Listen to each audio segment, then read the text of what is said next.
The courtroom was unusually quiet that morning, the kind of silence that buzzed with anticipation. Everyone present could feel it. Something was about to happen, though no one could quite put their finger on what. The wooden benches creaked softly as people shifted in their seats, waiting for the session to begin. Lawyers whispered to their clients, clerks organized their files, and the scent of freshly brewed coffee still lingered in the air. It was a typical day in court, or so it seemed. At the center of the room, a tall, stern-faced man in a crisp uniform stood with his arms crossed. Officer Mark Dalton was known around town as a no-nonsense cop, the kind who took pride in enforcing the rules, sometimes a little too much. He had a reputation for being tough, and his methods were often the subject of murmured conversations in the precinct. But today, he was in the courtroom for a different reason. His posture was rigid, his expression unreadable, but his eyes carried a subtle flicker of disdain as they scanned the room. At the judge's bench, a new face was preparing to preside.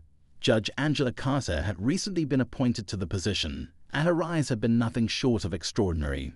A sharp legal mind with an unwavering commitment to justice, she had broken countless barriers on her way to the top. She was a symbol of hope and progress for many in the community, but not everyone welcomed her with open arms. Her calm confidence and undeniable brilliance had earned her respect from most, but there were still those who saw her as a challenge to the status quo. The bailiff called the court to order, and the murmurs subsided. As Judge Carter took her seat, a presence commanded attention. She wore her robe with dignity, her every movement exuding authority. But it wasn't her attire or her position that caught the attention of Officer Dalton. It was her skin. Her presence as a black woman in such a powerful role seemed to unsettle him, though he hid it behind a practiced poker face. To him, she represented everything that was changing in a world he wasn't sure he wanted to change. The first case was called, and the proceedings began. Everything appeared routine until it was Officer Dalton's turn to take the stand. He had been involved in a high-profile arrest, and his testimony was crucial. As he walked to the witness box, his steps were deliberate, almost challenging. He was used to being in control, and the idea of answering questions, especially from someone he clearly held reservations about, seemed to irritate him. Judge Carter addressed him politely, a tone professional yet warm. "Officer Dalton, please state your full name and occupation for the record." He complied, though his voice carried a slight edge. "Mark Dalton, police officer." Her next question was routine, but his response was anything but. As the exchange continued, it became clear to everyone in the room that Dalton wasn't just answering questions. He was subtly challenging the judge's authority. His tone grew sharper, his responses more curt, and his body language exuded a simmering resentment. At first, it seemed like a simple clash of personalities, but soon his words began to reveal a deeper bias. The tension in the room was palpable, the air thick with discomfort. Each word out of Dalton's mouth seemed to carry an unspoken message, one that Judge Carter, with her years of experience, recognized immediately. But instead of rising to the bait, she remained composed, her steady demeanor only serving to heighten the officer's irritation. As the session went on, the courtroom watched in stunned silence. Some exchanged nervous glances, while others shifted uncomfortably in their seats. It wasn't just what Dalton was saying, it was the way he was saying it. His words were laced with subtle digs, loaded with implications that went beyond the case at hand. And yet, Judge Carter never faltered. Her questions were precise, her tone unwavering. It was clear she wasn't just conducting a hearing, she was setting an example. Then it happened. Dalton's frustration boiled over, and he let slip a comment that left the courtroom gasping. The words hung in the air like a dark cloud, their weight impossible to ignore. For a moment, time seemed to stand still. All eyes turned to Judge Carter, waiting to see how she would respond. But instead of reacting with anger or defensiveness, she simply paused, her gaze fixed firmly on Dalton. The room was silent, the kind of silence that felt louder than any shout. And in that moment, it became clear to everyone that something profound was unfolding. Not just a courtroom drama, but a clash of values, a battle between prejudice and justice. What happened next would leave the entire courtroom speechless, and Officer Dalton would come to realize that some lessons are learned the hard way. The silence in the courtroom stretched, heavy and suffocating. Every pair of eyes was on Judge Carter, waiting to see how she would handle the situation. Her calm, steady demeanor had been a hallmark of her career, but even the most composed person might have faltered under the weight of what had just been said. Yet she didn't flinch. Instead, she took a deliberate breath, a gaze never leaving Officer Dalton's face. Dalton, on the other hand, shifted uncomfortably. He'd always prided himself on being unshakable, but something about this moment unsettled him. Maybe it was the way the room seemed to hang on Judge Carter's every move, or the quiet strength in her expression that made his earlier outburst feel smaller, pettier in hindsight. But he wouldn't let himself show weakness. Not here, not to her. "Officer Dalton," Judge Carter began, her voice even and controlled, yet carrying a weight that silenced even the faintest whisper in the gallery. "Do you care to clarify your statement for the record?" Her question was simple, but the power behind it was unmistakable. Dalton straightened his posture, his jaw tightening. He glanced around the room briefly, noting the uneasy stares from the spectators, the lawyers, even the court staff. His partner, sitting in the back row, gave him a subtle nod, as if to reassure him he wasn't alone. But it didn't help. "Not really. I didn't mean anything by it," he said finally, though his tone suggested otherwise. "It was just a figure of speech." Judge Carter held his gaze for a moment longer, then looked down at her notes. "A figure of speech," she repeated softly, almost to herself. She let the words hang in the air for a moment, their implications clear. Let the record reflect the officer's response. She didn't push further, but her restraint spoke volumes. It wasn't just about this one comment, this one exchange. It was about something much larger, a battle she had been fighting her entire life. And though she wouldn't allow herself to be dragged into a personal conflict, she also wouldn't ignore what had just happened. The session resumed, but the atmosphere had shifted. Dalton's earlier confidence had dimmed, replaced by a barely concealed tension. He answered the remaining questions with clipped responses, avoiding eye contact with the judge. His testimony concluded without further incident, but the damage was done. The courtroom had witnessed something that couldn't be undone, something that would linger long after the case was closed. As Dalton stepped down from the witness stand, he felt a knot of frustration tightening in his chest. He couldn't quite put his finger on what bothered him most: Judge Carter's unflappable demeanor, the quiet judgment in the room, or the nagging feeling that he'd lost some unspoken battle. He returned to his seat, avoiding the curious stares from those around him. Meanwhile, Judge Carter continued with the day's proceedings as if nothing had happened. But those who knew her well could see the faintest flicker of emotion in her eyes, a mix of exhaustion and determination. This wasn't the first time she'd faced moments like this, and it wouldn't be the last. She had grown used to the subtle, and sometimes not so subtle, challenges to her authority, to her very presence in a space where many believed she didn't belong. But she had never let it stop her, and she wasn't about to start now. By lunchtime, the courtroom had emptied for a recess, and Judge Carter retreated to her chambers. She closed the door behind her, leaning against it for a moment. The quiet was a welcome reprieve, but her mind was still racing. She thought about Dalton's comment, the way it had landed like a slap in the face, not just to her but to everything she represented. And yet she couldn't afford to dwell on it. There were cases to hear, decisions to make, and a reputation to uphold. A soft knock at the door interrupted her thoughts. It was her clerk, a young woman named Maria, who had been working with her for nearly 2 years. Maria was fiercely loyal to Judge Carter and admired her deeply, but even she seemed hesitant as she stepped inside. "Judge Carter," Maria began, her voice tinged with concern. "Are you okay? I mean, after what happened out there?" Judge Carter managed a small smile, appreciating the concern. "I'm fine, Maria. I've dealt with worse." Maria nodded but didn't look entirely convinced. "It just wasn't right, the way he spoke to you. Everyone could see it." Judge Carter sighed, walking over to her desk and picking up a file. "Sometimes people show you who they really are, Maria. The important thing is how you respond. I can't control what others say or do, but I can control how I handle it." Maria nodded again, but her expression remained troubled. "Do you think he'll face any consequences for it?" Judge Carter hesitated. "That's not for me to decide. My job is to uphold the law, to ensure justice is served in this courtroom. What happens outside of that? Well, we'll see." Maria left soon after, and Judge Carter was alone with her thoughts once more. She knew Maria's question wasn't just about Officer Dalton. It was about the broader issue, the systemic challenges that people like her faced every day. And while she wished she could say with certainty that there would be accountability, she also knew the reality was often far more complicated. Meanwhile, in the hallway outside, Dalton was pacing back and forth, his frustration simmering. His partner, Officer Greg Hayes, leaned against the wall, watching him with a mix of amusement and concern. "You're making a scene," Hayes said finally. "People are staring." "Let them stare," Dalton shot back, his voice low but heated. You saw what happened in there. She was trying to make me look bad. Hayes raised an eyebrow. Was she? Or were you doing that all on your own? Dalton glared at him, but Hayes didn't back down. They'd been partners for years, and if there was one thing Hayes had learned, it was when to call Dalton out. Look, Hayes continued, his tone softening. I get it.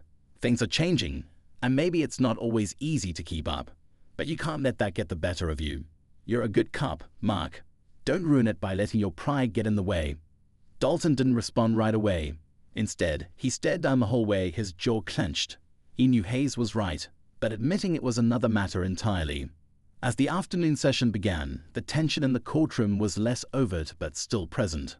Dalton wasn't scheduled to testify again, but he stayed to observe, his eyes frequently drifting to Judge Carter. There was something about her composure, her unwavering confidence, that both fascinated and infuriated him. He couldn't quite understand why, but he knew one thing for certain. This wasn't over. The courtroom buzzed with a subdued energy as the afternoon cases began. The earlier tension still lingered like a shadow cast over the proceedings. Judge Carter resumed her seat with her usual poise, but there was a subtle shift in the room's dynamic. The spectators, the attorneys, even the court staff seemed more attuned to her every move, every word. It wasn't just respect, it was curiosity. Everyone was waiting to see how the events of the morning would ripple through the rest of the day. Officer Dalton, seated near the back, tried to focus on the cases being presented, but his mind kept drifting. His partner Hayes' words echoed in his head, mingling with his own unresolved thoughts. He wasn't used to feeling this way, off balance, scrutinized. He glanced at Judge Carter, her expression calm and unreadable, and felt that familiar flash of frustration. How did she do it? How did she manage to stay so composed, even after everything? Dalton wasn't the only one grappling with questions. In a chambers during the short recess, Judge Carter had made a call to an old friend, someone who knew all too well the challenges of navigating spaces where they weren't always welcome. David Warren, a retired judge and one of her earliest mentors, answered on the second ring. I was wondering when you'd call, David said, his voice warm but laced with knowing. Word travels fast, Angela. I heard about the incident this morning. I should have known you'd be keeping tabs, Judge Carter replied, a small smile tugging at her lips despite the weight she felt. It's nothing I haven't dealt with before. Maybe, David said, his tone serious now, but that doesn't mean you should brush it off. Moments like these matter, not just for you, but for everyone watching. She sighed, leaning back in her chair. I know, but it's a fine line, isn't it, between standing firm and letting it consume you. David chuckled softly. That's why you're on that bench and not someone else. You know how to walk that line better than anyone. Just remember, every choice you make sends a message, whether you mean it to or not. The call ended, but David's words stayed with her. He was right, of course. Every moment in that courtroom was bigger than just her. It was about what she represented, the barriers she was breaking. And that weight was both a privilege and a burden. Back in the courtroom, the cases continued without major incident. But then came a moment that brought everything back to the surface. A young man named Marcus, barely in his 20s, stood before the bench, facing charges of resisting arrest. His public defender, a woman named Karen Willis, argued passionately on his behalf, pointing out inconsistencies in the arresting officer's report. An officer who happened to be Dalton. Dalton straightened in his seat as his name was mentioned, his eyes narrowing. Karen's arguments were sharp, methodical, and damning. She painted a picture of a young man caught in a system stacked against him, highlighting how minor misunderstandings had escalated unnecessarily. Her words were carefully chosen, but the undertone was clear. Bias had played a role in the arrest. Judge Carter listened intently, her expression thoughtful. When Karen finished, she turned to the prosecutor, who stammered through a defense that seemed half-hearted at best. The evidence was shaky, the circumstances murky. It was clear to everyone in the room that this case wasn't as cut and dry as it had first appeared. Dalton's frustration grew with every passing moment. He felt the heat of judgment, not just from Karen's arguments, but from the way the courtroom seemed to turn against him. He clenched his fists, his mind racing. He knew he followed protocol during the arrest, or at least he believed he had. But now sitting here, he couldn't shake the feeling that he was being made into the villain. When Judge Carter finally spoke, her voice was measured but firm. The evidence presented raises significant questions about the validity of the charges. This court cannot, in good conscience, proceed without further review of the circumstances surrounding this arrest. Her decision sent a ripple through the room. Karen gave Marcus a reassuring pat on the shoulder while the prosecutor looked defeated. Dalton, however, felt a surge of anger. He stood abruptly, drawing attention from everyone nearby. "Your Honor," he said, his voice tight with barely contained emotion. "May I speak?" Judge Carter looked at him, her gaze steady. "Officer Dalton, this is highly irregular." "I understand," he replied, his tone softening slightly. "But I need to clarify something." She considered for a moment, then gave a small nod. "Very well, you may speak." Dalton stepped forward, his movements tense. He paused, collecting his thoughts before addressing the court. "I've served this community for over 15 years, he began, his voice carrying a mix of pride and frustration. "I've put my life on the line time and time again to protect the people in this city. And now it feels like everything I've done is being called into question." He glanced at Marcus, then back at Judge Carter. "I didn't arrest him because of his race. I arrested him because he broke the law. I followed the rules, just like I always do." The room was silent, everyone hanging on his words. Judge Carter watched him carefully, her expression unreadable. "I'm not a perfect person," Dalton continued, his voice faltering slightly. "But I do my job with integrity. And it hurts to feel like that's not enough." For a moment, his vulnerability shone through, and the room seemed to soften. But Judge Carter's response was as measured as ever. "Officer Dalton," she said, her tone calm but resolute, "this case isn't about questioning your years of service or your character. It's about ensuring that justice is served, not just for those who enforce the law, but for those who are subject to it. Our system works best when it's fair and impartial, and my responsibility is to uphold that principle." Dalton opened his mouth as if to argue, then closed it again. He gave a small nod, retreating to his seat. As the court adjourned for the day, the tension lingered unresolved. Marcus left with his public defender, a glimmer of hope in his eyes. Dalton walked out with his partner, his mind racing. And Judge Carter returned to her chambers, knowing the hardest battles were often the ones fought in silence. The courthouse parking lot was nearly empty as Officer Dalton leaned against his car, staring out at the fading sunlight. His partner Hayes stood nearby, hands stuffed in his jacket pockets, watching him in silence. The day's events weighed heavily on them both, but Dalton seemed particularly restless. His earlier vulnerability in the courtroom gnawed at him, mixing with the frustration he couldn't shake. "I can't believe this," Dalton muttered, shaking his head. "Years on the force, and now it feels like none of it matters." Hayes sighed. "Mark, you're letting this eat you alive. What happened in there? It's not about you personally." Dalton turned to him, his eyes blazing. "It feels personal. You saw how she looked at me. Like I'm the bad guy." "That's not what happened," Hayes said calmly. "She's doing her job, and maybe you need to think about why this is getting under your skin so much." Dalton didn't respond, but Hayes' words lingered long after he drove home. That night, he sat at his kitchen table, the case file spread out in front of him. He reread every detail of Marcus' arrest, searching for something, anything, that would validate his actions. But the more he read, the more uneasy he felt. There were things he'd overlooked, moments during the arrest that now seemed murky. Had he acted too quickly? Had his own biases, the ones he swore didn't exist, clouded his judgment?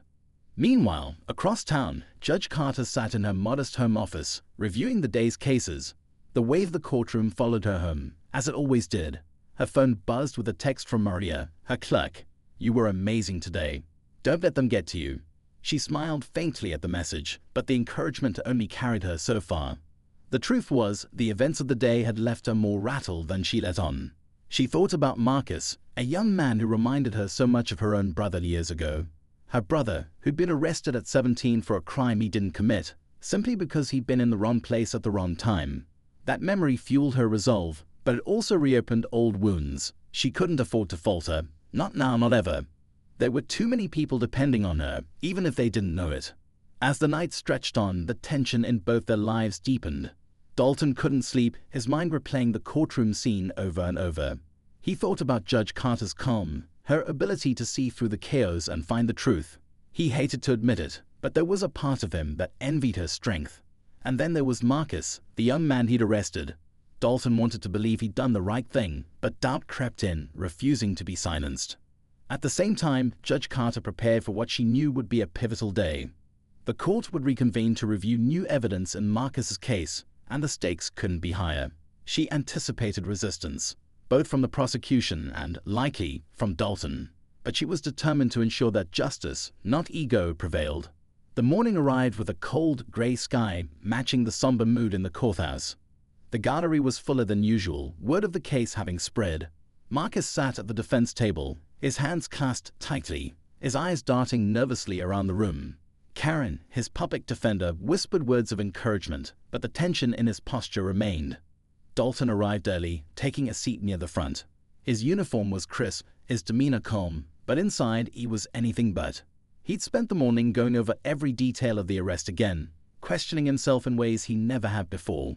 He wasn't sure what he hoped to gain by being here, but he felt compelled to see it through. When Judge Carter entered the courtroom, the room fell silent. She took her seat, her expression as composed as ever, but those who knew her well could sense the gravity she carried. The hearing began with Karen presenting the new evidence, body camera footage that hadn't been properly reviewed during the initial investigation.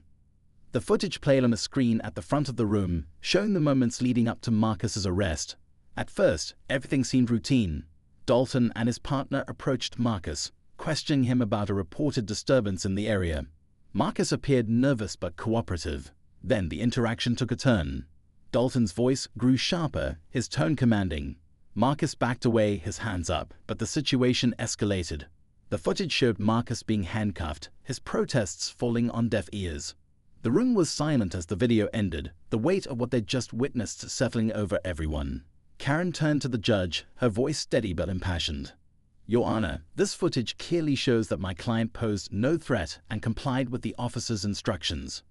The escalation of this situation was unnecessary and unwarranted." The prosecutor attempted to counter, but their arguments felt weak in comparison. The evidence was damning, and everyone in the room knew it. Dalton stared at the screen, his chest tightening. Seeing the footage play out from an outside perspective was jarring. He'd been so certain he'd acted appropriately, but now he wasn't so sure. He felt the weight of the room's judgment, the unspoken questions in their eyes. Was it bias? Was it neglect? Judge Carter addressed the court, her voice calm but firm. "This footage raises significant concerns about the conduct of the arresting officers. It is this court's responsibility to ensure that justice is not only done, but seen to be done. I will be reviewing this case thoroughly before rendering a decision." Her words were measured, but the message was clear. This wasn't over. The tension in the room was palpable as she adjourned the session, leaving everyone to wrestle with the implications of what they'd seen. Marcus looked at Karen, hope flickering in his eyes for the first time in days. Dalton, meanwhile, sat frozen in his seat, the weight of his actions crashing down on him. As the courtroom emptied, Dalton lingered, his gaze fixed on the now blank screen.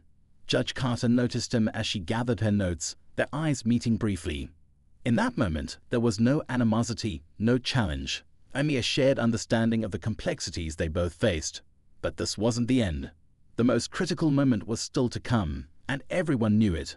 The truth had begun to surface, but the question remained, would justice truly prevail, or would the forces at play prove too powerful to overcome?